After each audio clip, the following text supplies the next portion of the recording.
Hi there, I'm back. So before we go into the strategies, I wanted to hit on the signs. And felt like I was kind of talking really fast because my computer was getting ready to die and go run and get the plug. But anyways, in continuing this slide, as you can see, it says physical, mind and mood, physiological, and behavioral. And there's lots of physical signs of stress that you may not even be conscious of.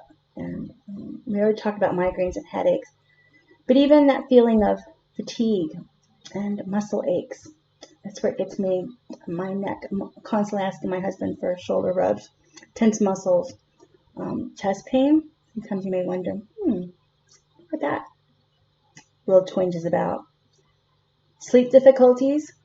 Sometimes if your immune system is down, frequent colds, infections, upset stomach, teeth grinding, and with mind and mood, becoming irritated or angered easily and anxious, a feeling of low self-esteem and worthlessness. There's also, might feel a lack of motivation or sadness.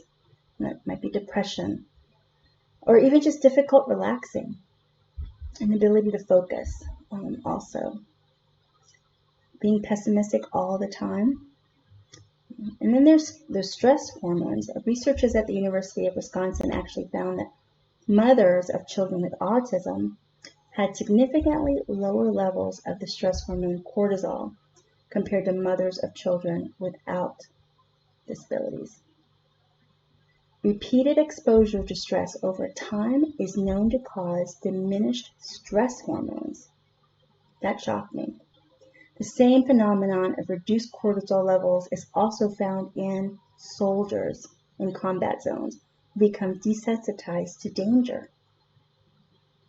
And here I thought, as a mom of a child with autism with significant behaviors, there's nothing that won't faze me because I've experienced so many different behaviors, not realizing that that's not good, right? I've become desensitized to that. There's also behavioral signs of stress change and appetite. Tobacco use, maybe increased use of alcohol or drugs, nail biting, fidgeting, avoiding responsibilities, and social withdrawal. So, recognize the warning signs. I've included a list for you to review, but see which ones identify as sources of stress for you, and then identify what you can and cannot change. Start taking action. Part of that reflection process is actually creating like an action plan for yourself to see what can you change. This next slide, dark chocolate, changes our body and the response to stress. Really, I'd be handing out chocolate if we were in person right now. Snack time. But we can always start by consuming chocolate. There's all kinds of benefits to eating dark chocolate. Protecting from diseases and disease-free radicals and, even potential cancer. Improves heart health, cholesterol. The list goes on. So, the benefits of caregiving support for caregivers is obvious. It's not all doom and gloom by any means. Some of us are in a good place. Caregivers, caregiving for my son has been one of the most life-changing and rewarding experiences in my life. And it's taught me skills, knowledge, really a personal sense of mastery. I feel like I have a PhD in my son's Sam, PhD in Sam, and his disabilities. He just recently got another diagnosis of OCD, obsessive compulsive disorder. So we're kind of working through that, learning therapies. and helping him with that. So that, like, again, our house is, we've always got something that relates to anxiety, so trying to find the trigger for it. But different ways to reduce caregiver stress and depression is one, increased knowledge and your skill set, and then increasing your coping and resiliency, improved continuity of care and outcomes for older adults, and get help to avert a crisis situation. So I'm going to share this image, and don't think of it as of someone dying. It's a cycle of grief. Sometimes it's just important to realize where we are at to find the direction as to where to go.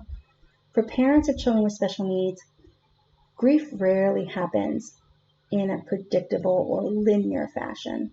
Oftentimes, the sense of loss is ongoing, and it's very common for parents to re-experience various feelings of grief at many points throughout their child's development. And this is why we refer to them as cycles. I mean, look at us. We trucking along with autism, and then puberty hit, and then now we are learning how to deal with OCD. A parent who may have adjusted expectations for their child's needs at home may find themselves again, here we are, just like I said, experiencing those feelings of denial again, or fear or depression when presented with new challenges their child is facing.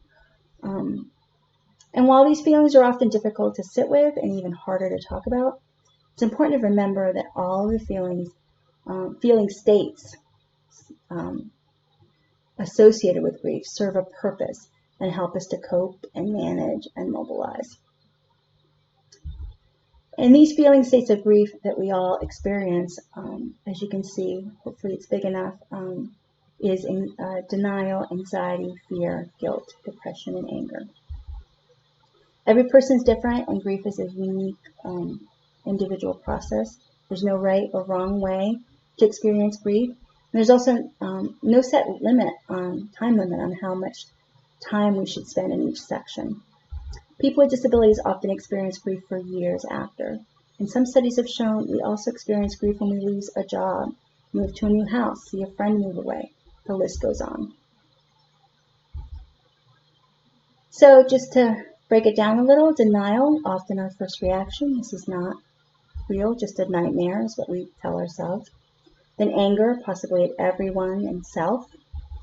Then comes bargaining with anyone or anything that might make this go away.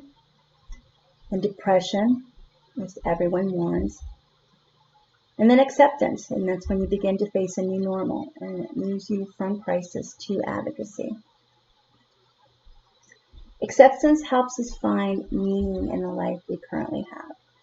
And finding acceptance helps us connect more fully with what's in front of us and motivates us to develop and create new hopes, new dreams, and expectations for ourselves, our family, and community. The next slide, problem solving. Problem solving 101. First of all, remember you're not running a sprint. This is a marathon. Reaching our goals one step at a time is progress and improvement in our life. Problem solving is just simply listing the goal and then making a list of the steps to reach that goal. Kind of like an IEP, an individualized education program. One way of solving a problem is these 5 steps. So what is the problem? What is the plan? Think of at least 2 or 3 possible choices. What might happen if? And then examine your list of choices and choose which one you can do today. Remember, progress, not perfection. And I'll be including some examples in the resources. So, some tips. I will share those in the very last section of this presentation. So stay tuned. Thanks.